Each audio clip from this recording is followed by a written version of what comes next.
Mapagpalang araw sa iyo, Sir Seth, at sa inyo mga kagiliw. Ang kwentong ibabahagi ko sa inyo ay karanasan ni Rena noong taong 1990. Biyaya si Rena ng kanyang kaibigan ni si Aji. Nag-aaral ang mga ito sa isang kolehiyong paaralan at dahil semestral break naman ng mga panahon na yon, napag-usapan ng dalawa ng magbakasyon kahit 3 araw lang. Ano rin, sama ka sa akin. Pupunta kasi ito sa lugar ng kanyang tiyahin sa Kinayoya. Isa itong lugar sa may Visayas. Sige pa, magpapaalam lamang ako kina mama at papa. Paggawi naman ito sa bahay ay nagpaalam ito.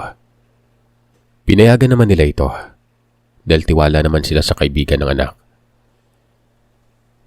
Kailangan nilang magbiyahe ng 45 minutos mula sa siyudad ng Rojas bago marating ang crossing kung saan sila liliko at aakyat ng bulubundukin para marating ang bahay ng tiyahin ng kanyang kaibigan. Dahil sa indistrikto ang magulang kung kaya't kahit saan napapadpad itong si Rena. Ito ang kauna-unahang beses na pupunta ito sa lugar na malayo sa may syudad. Pagkababa nila ng Ceres sa crossing, ay may naghihintay na habal-habal. Bali ito yung sasakyan nila papunta sa lugar. Malayo ba yung bahay ng tiyahin mo dito sa main road, G? Tanong ni Rena sa kaibigan. Sabi naman ng kaibigan ay siguro nasa 30 minuto na sakay ng habal-habal. Maglalakad pa sila. Tatawid ng mga palayan para makarating sa mismong bahay na yon. Medyo nasa bukana kasi ng bundok ang bahay nitong tiya niya. Kaya medyo may kalayuan nun. Dito naman kay Rena ay ayos lamang sa kanya gawa ng kahit papano ay gusto niya ring mapalayo sa may syudad. Makalayo man lamang kahit konti sa nakakahilong aralin nila. Yun din ang dahilan ng kanyang kaibigan kung baga gusto niyang mag-unwind nun. Kaya nga mas pinili niyang magbakasyon doon. Matagal na rin umano na hindi siya nakakadalaw sa lola at auntie niya. Kanino kayo pupuntang bahay dito sa Kinayoya, miss? Tanong sa kanila ng driver ng habal-habal nun. Kina Munday po, kuya. Sagot naman ni Aji. Munday? Yung anak ni Manang Auring? Tanong ng driver. Opo, kuya. Yun po. Kilala niyo po si Lola? Tanong naman ni Aji sa driver nun. Lola mo si Lola Auring? Opo, lola ko siya. Lola ko din yun eh. Wika ng driver. Ayon sa driver na ito, anak umano siya ng panganay na anak na lalaki. Sa Manila kasi sila nanirahan ng matagal kaya hindi sila nagkakilala ni Aji nun. Anak ka ni Tio Pidik? Pangingilala ni Aji sa ama ng driver. Umuon naman yung driver na yon. Naku insan, pumunta kami sa inyo sa Rojas. 2 linggo na yon. Nasa eskwelahan daw kayo sabi ng mama mo. Oo nga eh, kayo pala yung sinabi ni nanay na kamag-anak niya na pumunta sa bahay. Pagkukumpirma naman ni Aji sa sinabi ng lalaki. Kung hindi ako nagkakamali, ikaw si Kuya Ninyo? Oo, ako nga.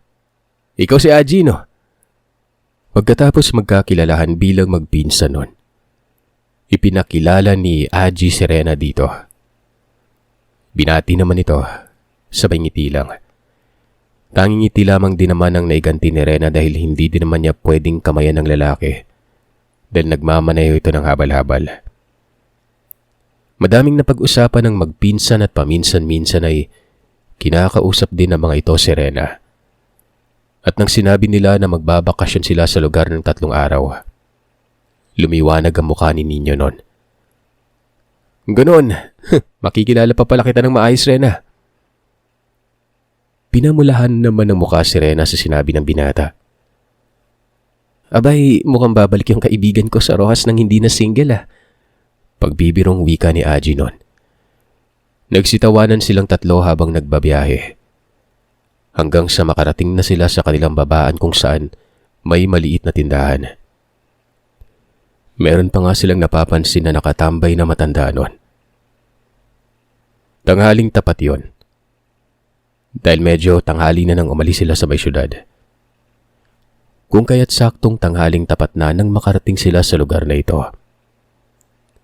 Dali-dali naman silang nagsibabaan sa habal-habal at nagsimula ng maglakad patawid sa mga pilapil. Mabuti na lamang at hindi tag-ulan nang magbakasyon sila. Kung kaya't hindi sila nahirapan na maglakad doon. Nagmagandang loob naman si Nino na dalhin na ang kanilang bag. Habang naglalakad, nalingunan ni Rena ang matanda na nakatanaw sa kanila. Hindi na lamang yun pinansin pa ni Rena dahil sa isip-isip niya ay wala lang yun, na baka naninibago lamang ang matanda sa kanila at kinikilala sila nito kung kaya't nakatitig ito sa kanila. Maya-maya ay huminto sa paglalakad si Nino. Mauna ka na, Rena. Sundan mo si Ajay. Mukhang may asungot na nakasunod sa atin eh.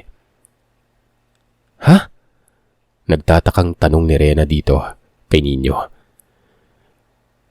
Pero hindi na muling nagsalita pa si Nino kung kaya't nagpatuloy na din siya sa paglalakad. Isang napakahabang pilapil ang kanilang tinawid. At pagdating sa dulo, ay may bahay na gawa sa kahoy at kawayan. Yaro naman ang bubong nito at halatang matibay naman ang pagkakagawa ng bahay na nun. At ilang akbang mula sa bahay na nasa unahan ay ang bahay nila Nino. Bagong gawa ito. Yari ito sa kahoy at kawayan din ang dingding. Maya-maya pa ay narinig na nila ang pagtahol ng aso. Kasabay nito ay ang pagtawag ni Aji sa pangalan ng kanyang auntie Munday. May lumabas na ginang galing sa loob ng bahay at kaagad naman itong nakilala si Aji.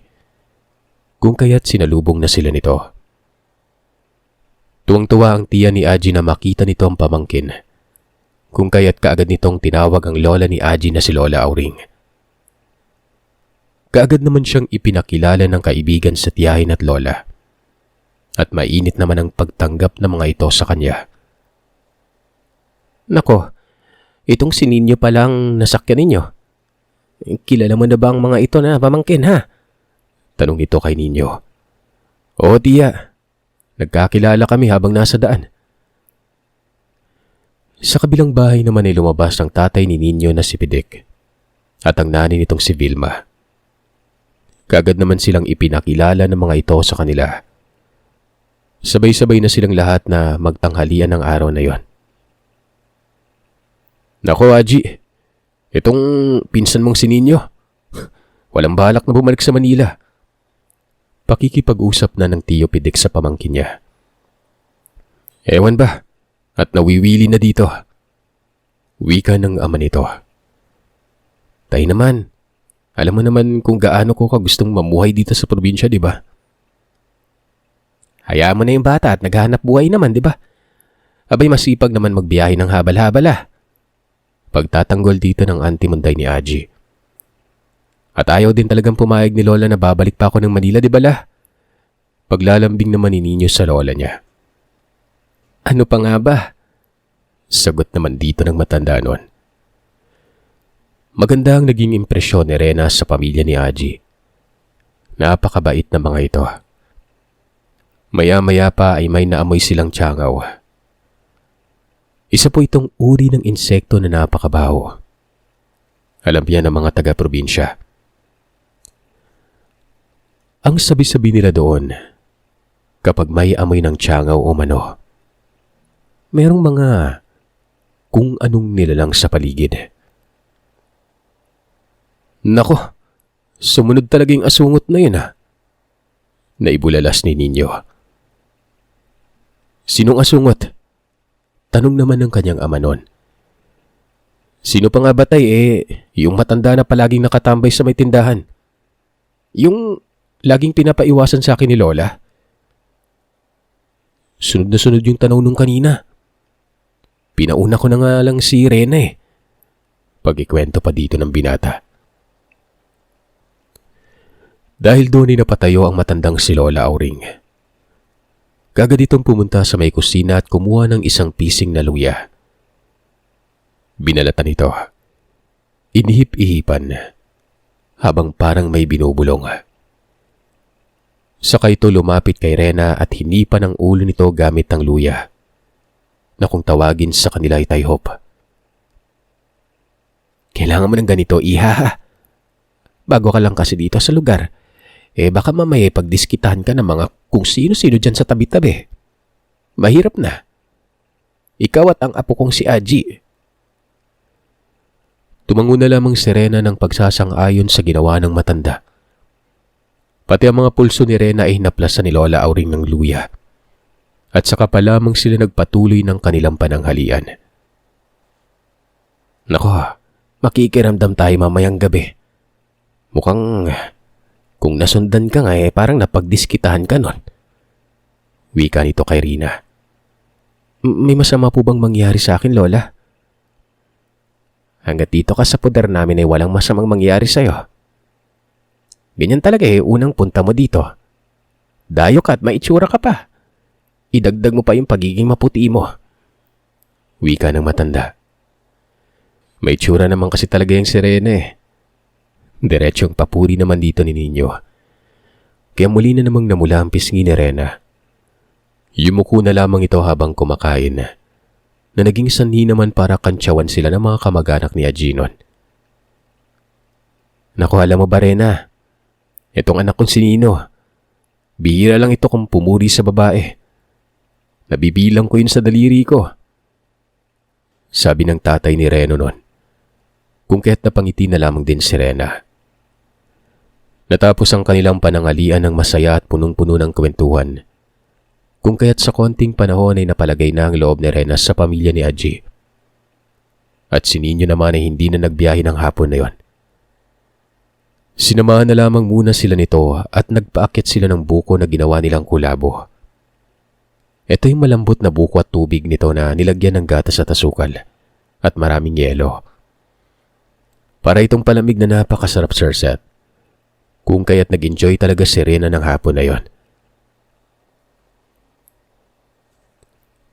Alas 5 ng hapon. May nakita si Ninyo na matanda na naglalakad sa pilapil. Dali-dali na nitong hinila ang kamay ni Rena papasok ng bahay. At dahil sa ginawa ng binata ay animoy, magkahawak kamay silang dalawa. Nakita kaagad yun ni Aji na siyang nagpatakip ng bibig nito. Nabigla si Rena at kaagad nitong binawi ang kanyang kamay na hawak-hawak ni Ninyo. Naging tampulan silang muli ng tukso na mag-anak. Ganun pa man ay nagtaka mga ito kung bakit bigla-bigla na lamang hinila ni Ninyo si Rena papasok nun. Hindi na lamang sumagot pang binata. Salip ay sinenyasan niya si Lola Aurora na tumingin sa bintana na nakarap sa palayan. Dali-dali namang sinunod na matanda. At nakita nga nito ang matanda na noon ay palapit na ng palapit sa kanilang bakuran. Kaagad niyang sinenyasan si Ninyo na dalhin si Rena sa loob ng kwarto. Kung kaya't kaagad naman silang tatlo na pumasok sa silid nun. Tahimik lamang si Rena, pero namumutla na ito. Hindi niya maintindihan kung ano ang nangyayari sa sarili niya. Nangihina siya na nahihilo na parang nasusuka. Pero pinipilit niya na huwag gumawa ng anumang ingay. Habang ang Lola Aurora naman ay kinakausap ang matanda sa labas nun. Hindi na nakatiis si Ninyo. Sinabihan nito si Aji na bantayan si Rena. Gusto sana niyang lumabas para paalisin na ang matanda pero pagkalabas niya ay nakita niya ang kanyang tatay Pidek at nanay Vilma na kinakausap na rin ang matanda nun. Nagmasid na lamang siya sa galaw nito. Sibilisado naman itong kinakausap ng kanyang pamilya. Pero nakita ni Ninyo na napakalikot ng paningin nito na tila ba may hinahanap. Dahil siguro sa ginawang pagtayhop ni Lola Aurora kanina kay Rena. Kung kaya't hindi ito basta-bastang nakikita ng nilalang.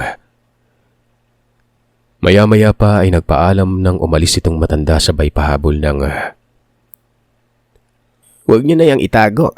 Hindi niyo naman yan kaano-ano."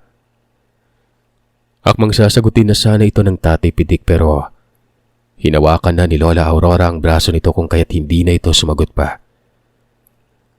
Kaagad namang naglakad ng matanda paakyat ng bundok kung saan nakatirik ang kubo nito, kasama ng kanyang mga anak. Dali-daling pumasok ang matanda sa loob ng bahay at tinawag na nito si Rena para kausapin. "Kamusta naman yung pakiramdam mo, Iha?" Okay naman po.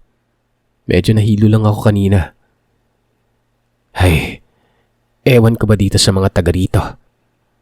Bakit lagi na lang nilang pinagtitripan ng mga dayo?" Wika ni Lola Aurora. Mukhang ipaparanas din ata ng matanda na yun yung muntik na niyang iparanas sa amin ni Mama, Lola. Sabi ni Ninyo. "Tingnan lamang niya at mararanasan niya kung anong naranasan ng ama niya nun." Wika naman dito ni Lola Aurora nun. "Nagpipigil lamang ako kanina. Mahirap na basta-basta na lang susugod ganong wala pa namang ginagawa. Pero alam ko, nagdadasal-dasal na yan. Mabuti na lamang at napigilan mo, Iha, yung pagsuka.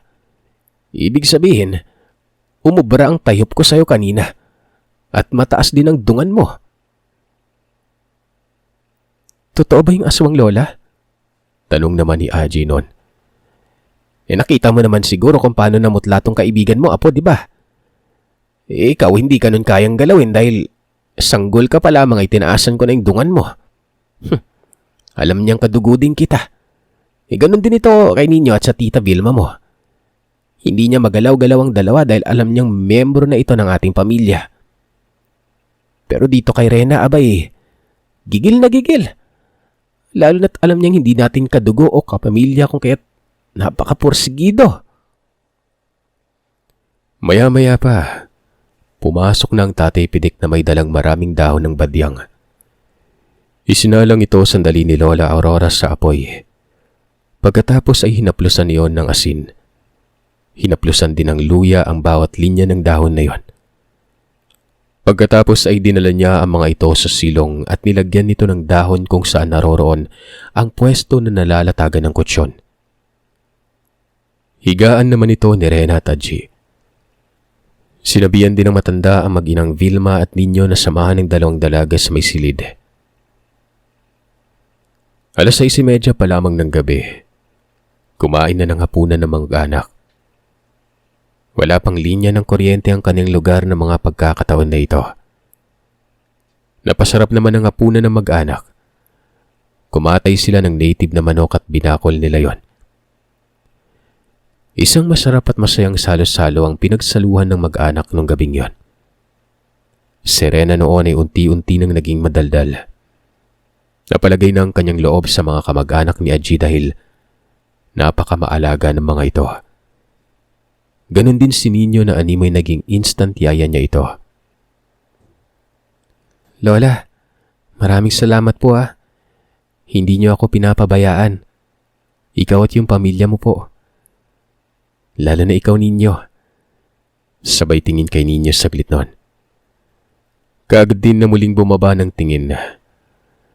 Nagliwanag naman ang itsura ni Ninyo na tila ba ay sobrang nagagalak ito sa pagpansin ng dalaga sa kanya. Matapos nila maghapunan, ay kaagad na silang naglinis ng katawan. Naghanda na sila para matulog doon. Samantalang si Lola Aurora ay nagsiga pa sa paligid. Nilagyan niya ito ng maraming goma at mga bunot ng niyog. Nilagyan niya rin ito ng insenso na galing sa simbahan. Inikot niya ang bahay ng 7 beses bago siya pumasok sa loob at hinilamusan si Rena gamit ang kanyang siga na nilagay niya sa lata. Pagkatapos noon ay inilagay niya ang siga sa ilalim ng bahay kung saan naroroon ang pinaglatagan nila Rina ng kutsyon. Sa may kwarto naman, kinakausap ni Vilma si Rena kung kamusta yung buhay nito. Kung mayroon ba itong manliligaw o nobyo. "Manliligaw meron pero nobyo wala." Hindi pa kasi siya handa sa ganon dahil inuuna niyang pag-aaral nun.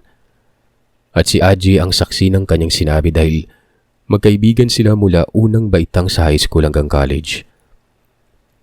Mabilis nang pinatotohanan niya ni Aji kung kaya't iniwasan na nila ang usapin na yon at nagkwentuhan na lamang ng mga bagay-bagay. Nakalimutan na nila ang tungkol sa aswang. Bali nagtatawanan na lamang sila sa mga nakakatawang kwento na binabahagi ng Mama Vilma at ni Nino. Hanggang sa maya-maya pa, dinalaw na sila ng antok at nakatulog. Hating gabi, nagising si Rena. Gising ang lahat sa paligid niya. Binabantayan siya ng mga ito.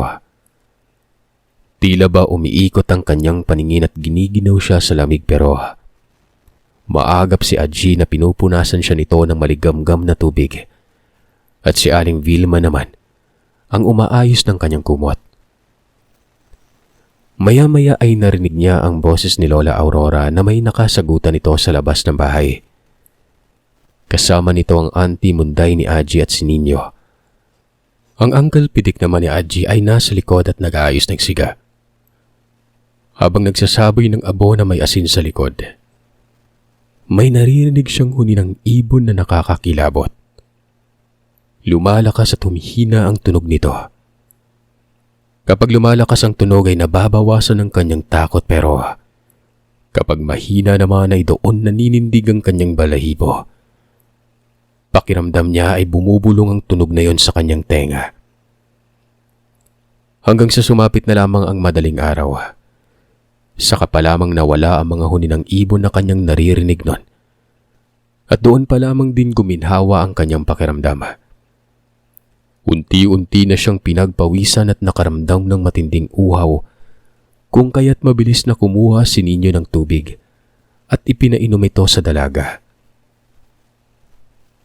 G, anong nangyari? Tanong ni Rena kay Aji. Nilagnat ka rin. Tapos ayun, nang bulabog ang mga demonyo. Pagkikwento sa kanya ni Aji noon. Paano yan, G?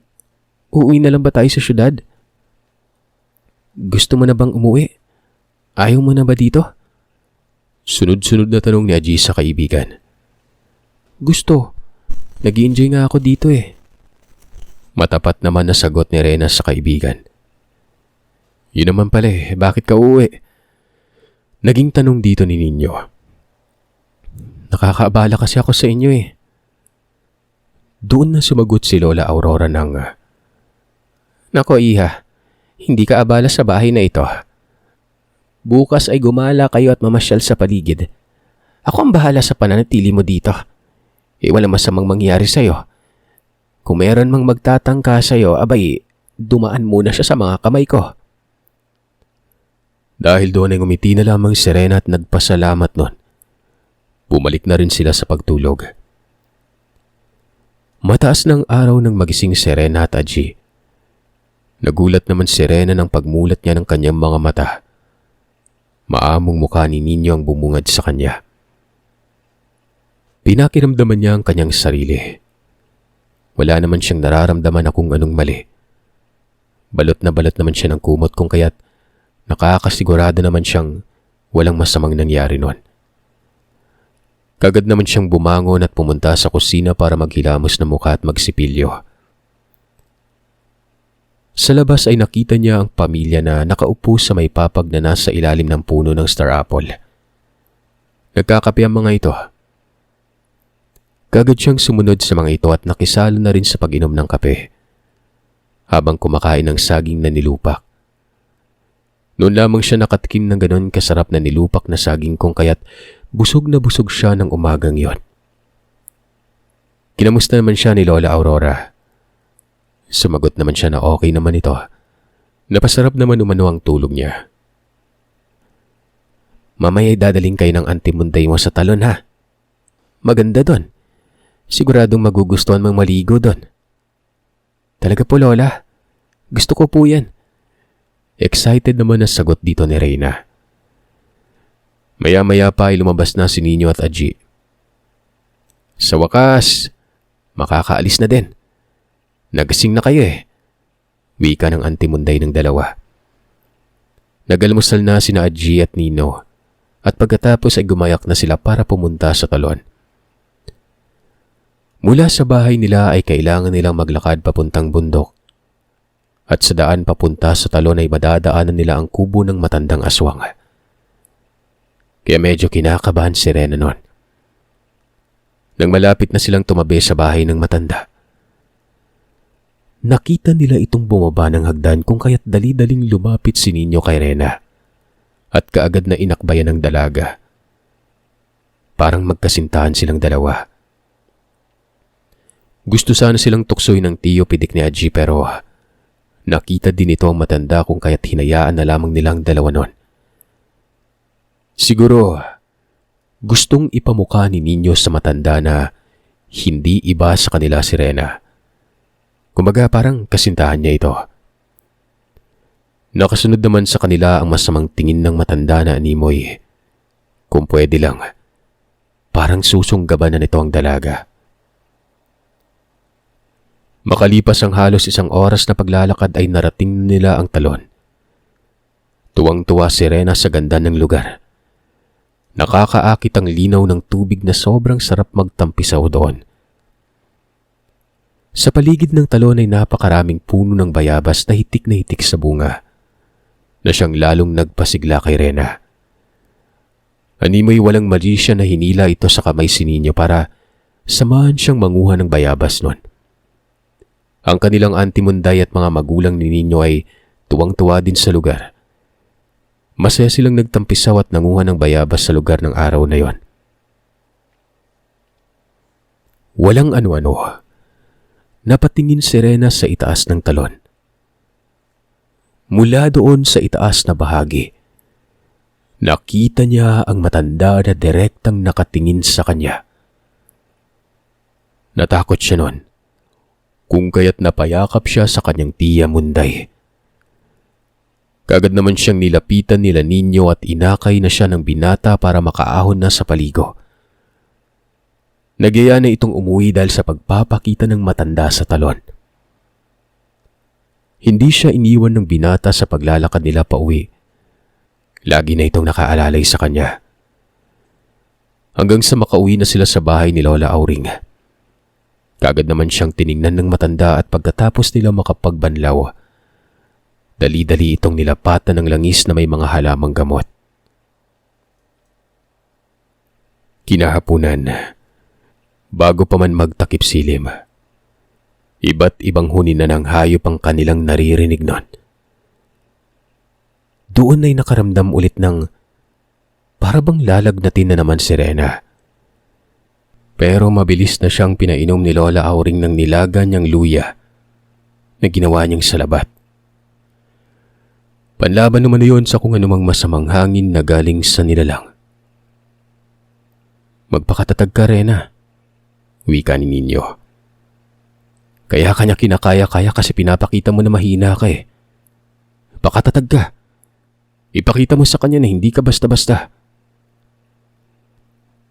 Dahil doon ay imbis na matakot, nakipagkwentuhan na lamang si Rena sa kanila. Hanggang sa matapos na silang maghapunan ay patuloy pa rin silang sa inuman nun. Patuloy pa rin silang nakikipagkwentuhan.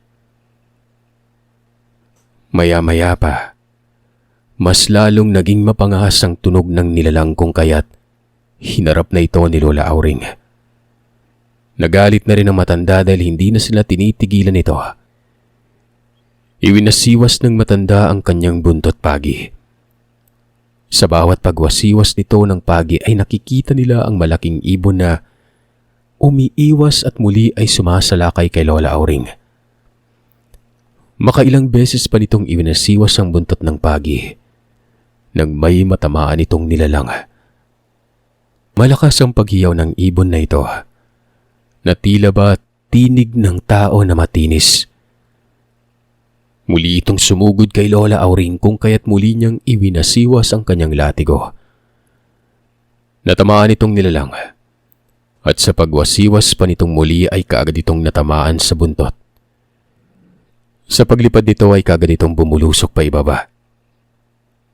Maya-maya pa, may narinig silang malakas na pagbagsak sa lupa. Pero nang lapitan nila ito ay wala silang nakita kundi ang isang dagang napakaitim at mabilis na tumakbo palayo nun. Napakalaki ng dagang yon. Hindi na nila nahabol pa. Hinintay na lamang nila na mag-umaga at sa kanila pinuntahan ang kubo ng nilalang.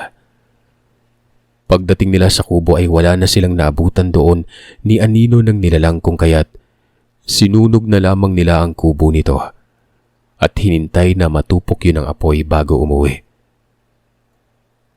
Para mabunutan naman ng tinik si Rena kinabukasan, nang magising ito na wala na siyang inaalalang takot at pangamba, na baka muli na naman nila makasalubong ang matanda sa daan. Dahil doon, na-enjoy na nila ni Aji ang kanilang bakasyon. Kung saan-saan na sila nakarating sa paggala at nakilala pa nila ang iba pang kamag-anak ni Aji sa lugar. Hanggang sa nakabalik na sila sa syudad dahil nagsisimula ng pasukan nun. Isang araw, niyaya siya ni Aji na kumain ng tanghalian. Total ay wala naman silang klase nung hapon na yon. Sabi pa ni Aji ay libre niya umano. Nang makarating sila sa kainan nun, may nakita si Rena na isang lalaki na pamilyar sa kanya. Paano niya ba naman makakalimutan ang lalaki na nag-alaga sa kanya at hindi siya pinabayaan nang magbakasyon siya sa Kinayoya? Nakangiti ang maamong mukha ng lalaki pagkakita sa kanya. Bagyang umitim ito. Gawa siguro ng nasa bukid ito nagtatrabaho at sa pamamasada nito ng habal-habal. "Kumusta ka na, Rena?" Wika ng lalaki. Nakangiti namang sumagot si Rena ng, "Okay lang." Doon na sila nito ni Yaya na pumasok sa mall para kumain at mag-ikot saglit. At doon na nalaman ni Rena na pabalik na sa Manila si Nino, kasama ang buong angka nito, ang Auntie Munday at Lola Aurora. Muli kasi umanong bumalik ang matanda sa lugar nila, kasama ang kapatid at pamangkin nito. At para makaiwas sa pwedeng mangyari ay aalis na lamang sila at babalik ng Manila. Para naman hindi makonsensya si Rena, mas pinili niyang magpaalam dito. Para malaman nito na wala sila ni Katiting na pagsisisi na inaruga nila at ipinagtanggol ang dalaga. Nagtapat si Nino ng pagmamahal dito. Tinapos ni Rena ang naiwang 2 taon sa kolehiyo. Magkasabay silang graduate ni Aji. Pagkatapos ay doon na silang dalawa na nag-review sa Manila para sa kanilang board exam. Muling nagtagpo ang landas nila ni Nino na noon ay pinasok na nito ang kanyang totoong trabaho, na pagiging isang inenyero. Sa kasalukuyan ay may 3 anak na sila Nino at Rena. Masaya na silang namumuhay sa Amerika. Ganun din ang kanyang kaibigan na si Aji at ang pamilya nito. Si Aji, sa kasalukuyan ay may anak, pero wala na itong asawa.